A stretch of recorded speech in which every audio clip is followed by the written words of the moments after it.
الهجرة رحلة هادينا. والنحو أولى أولا أن يعلم إذ الكلام دونه لن يفهم. Sementara itu, ilmu nahwu adalah yang utama atau yang paling berhak pertama kali untuk diketahui, karena ucapan bahasa Arab tanpa ilmu nahwu itu tidak akan difahami, yakni maknanya dengan detail dan akurat. Dalam kajian mendalam bait ke-9 ini, insya Allah akan dikupas 5 topik. Yang pertama adalah posisi nahwu dalam urutan belajar ilmu syar'i. Yang kedua adalah hukum belajar ilmu nahwu. Yang ketiga adalah pujian ulama terhadap orang yang belajar ilmu nahwu. Yang keempat, tentang celaan terhadap lahan atau kesalahan berbahasa. Dan yang terakhir adalah riwayat dan ibarah tentang urgensi ilmu nahwu bagi ilmu syar'i. Di bagian yang kelima ini saya pecah jadi 5. Yang pertama ibarah urgensi ilmu nahwu dalam ilmu tafsir. Yang kedua ibarah tentang urgensi ilmu nahwu dalam ilmu hadis. Yang ketiga ibarah tentang urgensi ilmu nahwu dalam ilmu fikih. Yang keempat ibarah tentang urgensi ilmu nahwu dalam ilmu usul fikih. Dan yang terakhir ibarah tentang urgensi ilmu nahwu dalam ilmu balaghah. Hasanan, sekarang kita bahas topik yang pertama dulu, yakni posisi ilmu nahwu dalam urutan belajar ilmu syar'i. Dalam bait ini, Al-Imriti menasihatkan untuk memberi perhatian yang serius terhadap ilmu nahwu. Mengapa? Karena di antara semua ilmu alat, memang ilmu nahwu itu yang lebih berhak untuk didahulukan pertama kali dalam hal dipelajari. Karena kunci memahami dalil ya ada di pengetahuan bahasa Arab itu. Bahasa Arab adalah wasilah mutlak untuk seluruh ilmu syar'i, terutama ilmu tafsir, ilmu hadis, dan ilmu fikih. Saran An-Nawawi terkait urutan belajar ilmu, itu beliau menyarankan setelah menghafal Quran itu belajarlah ilmu nahwu dan ilmu fikih. Dalam kitab Al-Majmu' dia berkata, wa awwalu ma yabtadi'u bihi hifdzul Qur'anil aziz, fahuwa ahammul ulumi. وكان السلف لا يعلمون الحديث والفقه إلا لمن حفظ القرآن وإذا حفظه فليحذر من الاشتغال عنه بالحديث والفقه وغيرهما اشتغالا يؤدي إلى نسيان الشيء منه أو تعريضه للنسيان. وبعد حفظ القرآن يحفظ من كل فن مختصرا ويبدأ بالأهم ومن أهمها الفقه والنحو ثم الحديث والأصول ثم الباقي على ما تيسر. Pertama kali untuk memulai aktivitas belajar adalah menghafal Al-Quran Al-Aziz. Hafalan Al-Quran adalah ilmu yang paling penting. Dan generasi salaf itu tidak mengajarkan hadis dan fikih kecuali bagi orang yang sudah menghafal Al-Quran. Jika sudah menghafalnya, maka hendaknya waspada. Jangan sampai menyibukkan diri dengan ilmu hadis atau fikih atau selain keduanya yang membuat lupa dengan hafalan Al-Quran tersebut atau membuatnya terkondisikan menjadi lupa. Setelah hafal Al-Quran, maka lanjutkan dengan menghafal mukhtasar untuk setiap bidang ilmu. Mulailah dengan yang paling penting. Di antara yang paling penting adalah ilmu fikih dan nahwu. Setelah itu ilmu hadis dan usul fikih. Setelah itu baru ilmu-ilmu yang lain mana yang mudah. Hasanan. Sekarang kita lanjut ke topik yang kedua, hukum belajar nahwu. Apa hukum belajar ilmu nahwu itu? Belajar ilmu nahwu hukumnya wajib berdasarkan kaidah ma la yatimmul wajibu illa bihi fahuwa wajib. Salah seorang pensyarah Al-Imriti yang bernama Syekh Burhanuddin, beliau berkata, وإذا لم يفهم الكلام بدونه وتعلم الشريعة الواردة بلغة العرب واجب فتعلمه أيضا واجب لأن ما لا يتم الواجب إلا به فهو واجب. Jika ucapan bahasa Arab itu tidak mungkin difahami kecuali dengan ilmu nahwu, sementara belajar syariat yang berbahasa Arab itu hukumnya wajib, maka mempelajari ilmu nahwu juga wajib, karena sesuatu yang dengannya sebuah kewajiban tidak sempurna kecuali dengannya, maka hukumnya juga wajib.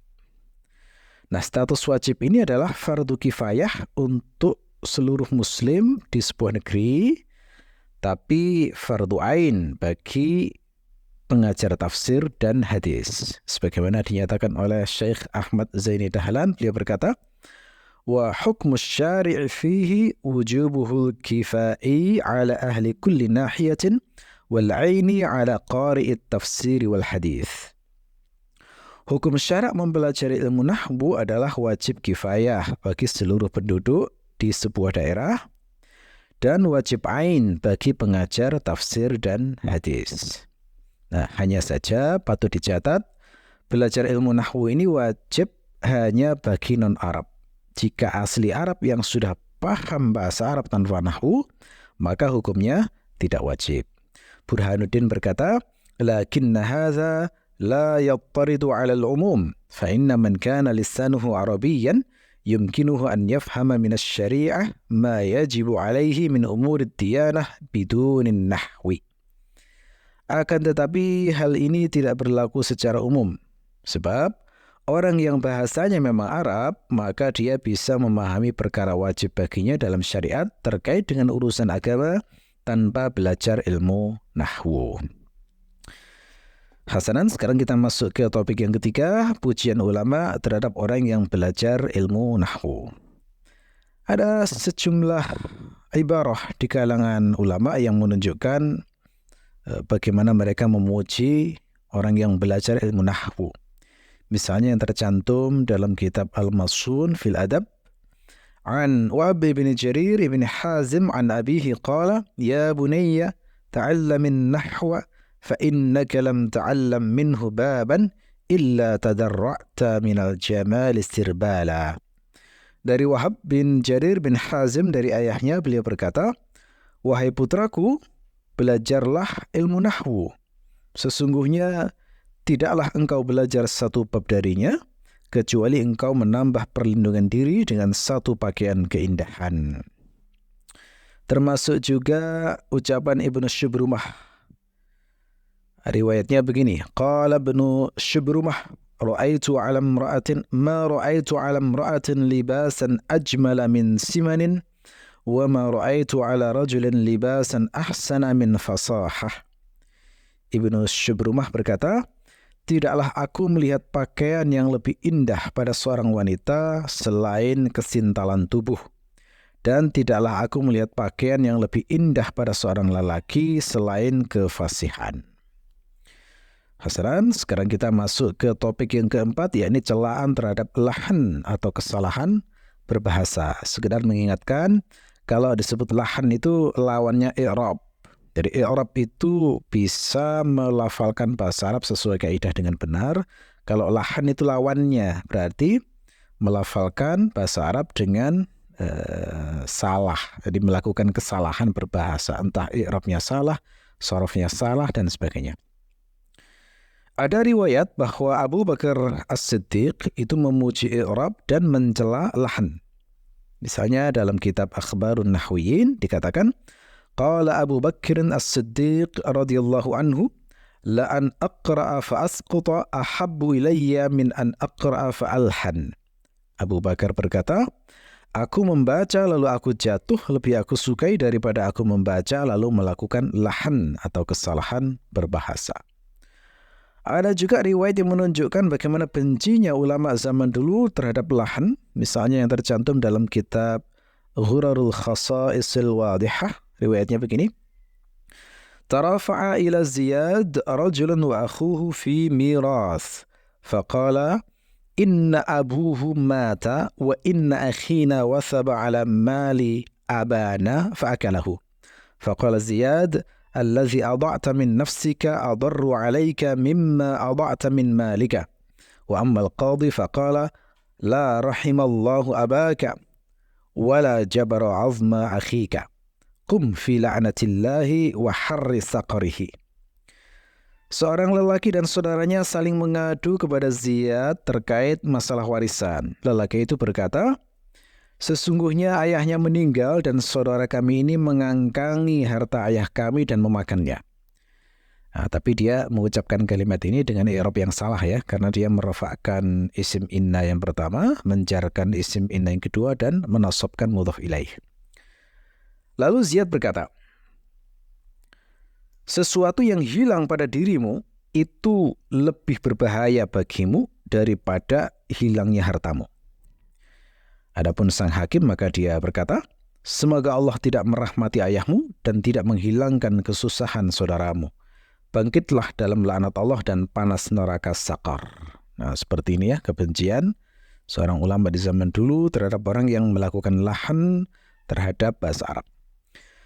Hasanan, kita masuk ke topik yang terakhir, yakni riwayat-riwayat tentang urgensi ilmu nahwu bagi ilmu syar'i.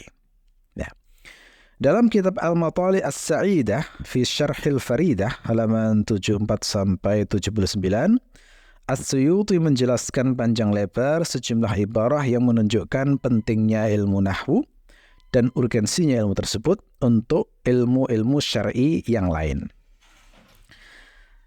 Kita bahas yang pertama, riwayat tentang urgensi ilmu nahwu dalam ilmu tafsir. Dalam ilmu tafsir, tidak boleh siapapun menafsirkan Al-Quran kecuali dia menguasai bahasa Arab. Ada riwayat Umar melarang siapapun mengajarkan Al-Quran kecuali dia mengerti bahasa Arab. Fa'amara Umar ibn al-Khattab alla yuqri al-Qur'ana illa alimun bil lughah. Umar bin Al-Khattab memerintahkan agar tidak ada yang mengajarkan Al-Quran kecuali orang yang mengerti bahasa Arab. As-Suyuti juga menukil ucapan Abu Talib At-Tabari terkait syarat menafsirkan Al-Quran. Ini ada dalam kitab Al-Itqan fi Ulumil Quran. Lafadznya begini, "Yajuzu tafsiruhu liman kana jami'an lil ulumi allati yahtajul mufassiru ilaiha wa hiya 15 ilman." Boleh menafsirkan Al-Quran bagi orang yang menghimpun sejumlah ilmu yang dibutuhkan oleh mufassir, yakni 15 ilmu. Setelah itu, saat menjelaskan ilmu nomor 2 dari 15 syarat ilmu itu, beliau menulis, "An-nahwu li'annal ma'na yataghayyaru wa yakhtalifu bi ikhtilafil i'rabi fala budda min i'tibarihi." Di antara 15 ilmu itu adalah ilmu nahwu, karena makna berubah dengan perbedaan i'rab. Jadi menjadi keharusan untuk menjadikannya sebagai syarat.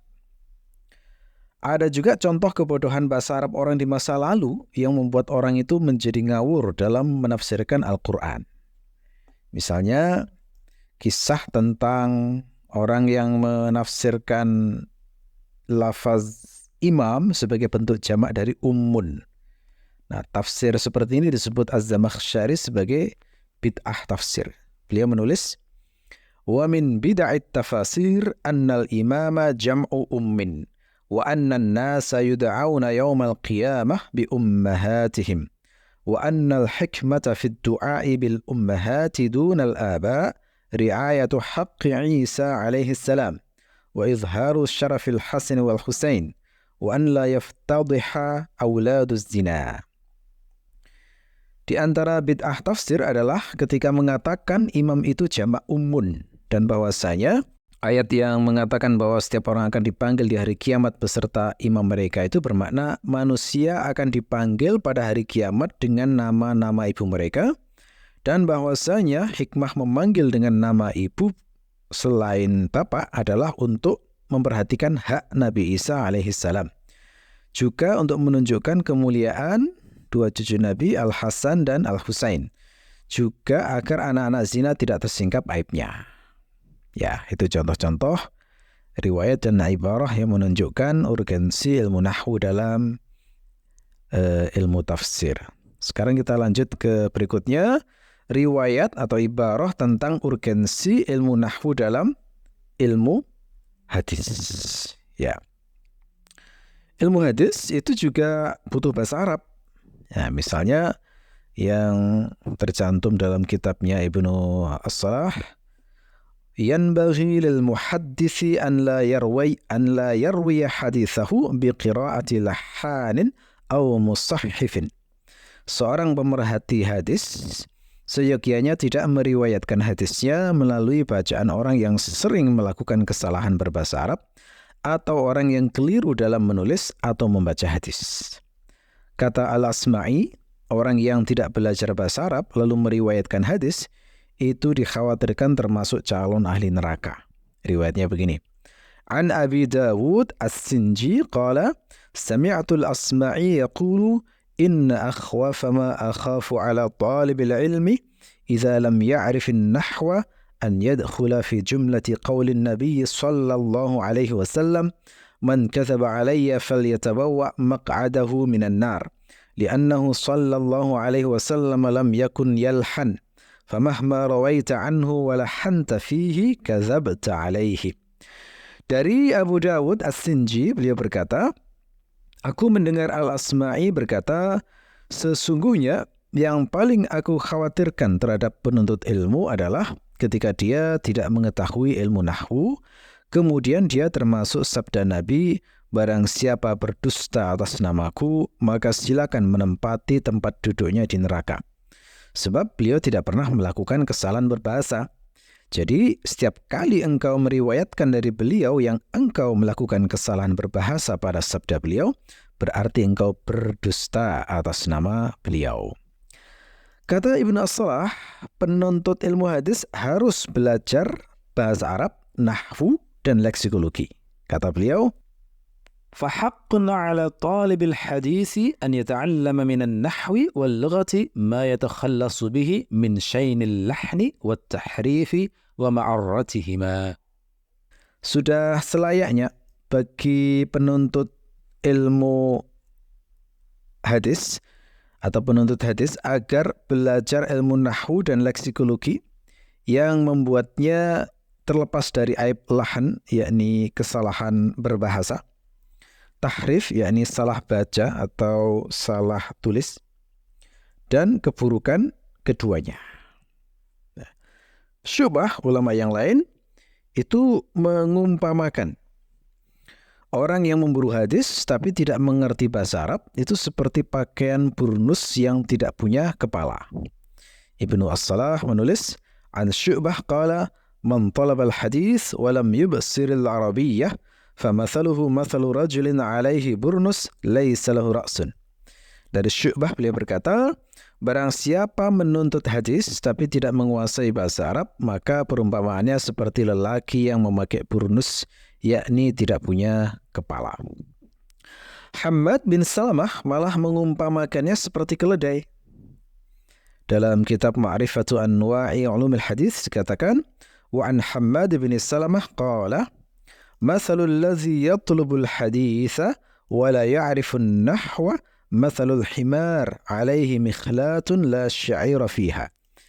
Dari Hammad bin Salamah beliau berkata, perumpamaan orang yang menuntut hadis tapi tidak mengerti ilmu nahwu adalah seperti keledai yang memanggul keranjang tapi tidak ada gandumnya.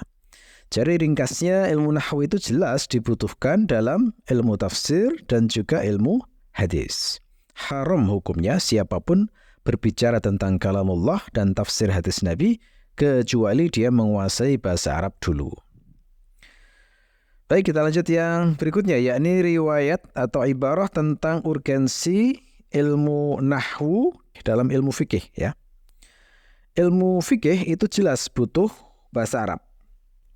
Ya. Ada riwayat bahwa Asy-Syafi'i sebelum menjadi orang besar dan mujtahid mutlak, beliau itu pernah disarankan untuk serius belajar bahasa Arab yang murni dulu. Mengapa? Karena Asy-Syafi'i dilihat potensi kecerdasan beliau itu luar biasa untuk menjadi ulama agung nantinya. Sementara mustahil orang itu bisa mengistimbat fikih dengan tajam jika dia tidak punya kemampuan bahasa Arab yang mumpuni. Lalu saran itu beliau turuti dengan baik. Belasan tahun beliau belajar bahasa Arab murni ke suku Hudzail. Itu sampai level bahasa beliau itu menjadi hujjah dalam bahasa Arab. Sampai-sampai ada riwayat sejumlah orang Badui datang ke majelis Asy-Syafi'i bukan untuk belajar fikih, tapi belajar bahasa dan kefasihan Asy-Syafi'i. Nah, terbukti di kemudian hari Asy-Syafi'i menjadi mujtahid mutlak yang kemampuannya itu luar biasa dalam menggali hukum. Ini semua hanya mungkin jika bahasa Arab Asy-Syafi'i itu mencapai level yang sangat tinggi dan mengagumkan. Kata An-Nawawi, di antara syarat mutlak mujtahid adalah mengerti bahasa Arab. Dalam kitab Rawdatul Talibin, beliau mengatakan, Lisanul Arabi lughatan wa i'raban, lianna asy-syar'a warada bil arabiyyah, wa bihadhihi al-jihah ya'rifu 'umum al-lafzi wa khususahu wa itlaqahu wa taqyidahu wa ijmalahu wa bayanahu. Di antara syarat mujtahid adalah menguasai ilmu bahasa Arab, baik aspek leksikologi maupun i'rabnya. Sebab syarak datang dengan bahasa Arab, dan melalui penguasaan ilmu ini akan diketahui lafaz yang umum, mana lafaz yang khusus, lafaz yang mutlak, lafaz yang muqayyad, lafaz yang mujmal, dan lafaz yang mubayyan. Al-Isnawi juga menegaskan keharusan belajar bahasa Arab untuk memahami fikih. Beliau mengatakan dalam kitab Al-Kawkabud Durri, wa ba'du fa inna ilmal halal wal haram alladhi bihi salahud dunya wal ukhra wa huwa al-musamma bi'ilmi al-fiqh mustamaddun min ilmi usul al-fiqh wa ilmi al-arabiyyah. Wa amma istimdaduhu min ilmi al-usul fawadihun wa tasmiyatuhu bi usul al-fiqh natiqatun bidhalika. Wa amma al-arabiyyah فلأن أدلته من الكتاب والسنة عربية وحينئذ فيتوقف فهم تلك الأدلة على فهمها والعلم بمدلولها على علمها. Adapun sesudah itu, sesungguhnya ilmu halal haram yang dengannya terrealisasi kemaslahatan dunia maupun akhirat, yakni ilmu yang disebut dengan ilmu fikih, itu diambil dari ilmu usul fikih dan ilmu bahasa Arab. Adapun pengambilannya dari ilmu usul fikih, maka sudah jelas. Penamaan ilmu fikih sudah menyatakan hal tersebut. Adapun ilmu bahasa Arab, maka itu dikarenakan dalil-dalil ilmu fikih yang berasal dari Al-Quran dan Sunnah itu berbahasa Arab. Oleh karena itu, memahami dalil-dalil tersebut tergantung pemahaman terhadap bahasa Arab, dan mengetahui penunjukan maknanya juga tergantung pengetahuan bahasa Arab. Lanjut ke berikutnya, kita sekarang akan membahas ibarah terkait urgensi ilmu nahwu dalam ilmu usul fikih. Ilmu usul fikih itu juga membutuhkan bahasa Arab. Abu Athana al-Asbahani berkata, wa amma istimdaduhu faminal kalami wal arabiyyati wal ahkam. Amma al-kalam falitawaqqufil adillatil kulliyah ala ma'rifatil bari ta'ala والصدق المبلغ هو يتوقف على دلالة المعجزة. وأما العربية فلأن الأدلة من الكتاب والسنة عربية. Adapun pengambilan ilmu usul fikih, maka itu diambil dari ilmu kalam, ilmu bahasa Arab, dan ilmu hukum. Terkait ilmu kalam, maka hal itu dikarenakan ilmu usul fikih itu tergantung dalil-dalil general untuk mengetahui eksistensi sang pencipta. Dan kebenaran dari sang muballigh, maksudnya utusan Allah, itu juga tergantung dalil-dalil mukjizat. Terkait ilmu bahasa Arab, maka hal itu dikarenakan dalil-dalil dari Alkitab dan As-Sunnah itu berbahasa Arab. Hasanan. Lanjut ke segmen berikutnya, yakni ibarah tentang urgensi ilmu nahwu dalam ilmu balaghah. Dalam ilmu balaghah, ilmu nahwu itu juga dibutuhkan. Ibnu Al-Athir berkata, فَيَفْتَقِرُ حِينَئِذٍ إِلَى ثَمَانِيَةِ أَنْوَاعٍ مِنَ الْآلَاتِ. النوع الأول ma'rifatu ilmil arabiyyah minan nahwi wat tasrif. Oleh karena itu, ilmu balaghah perlu 8 macam ilmu alat. Yang pertama adalah mengetahui ilmu bahasa Arab, yakni ilmu nahwu dan sharaf. الهجرة رحلة هادينا حمل الإسلام لنا دينا الهجرة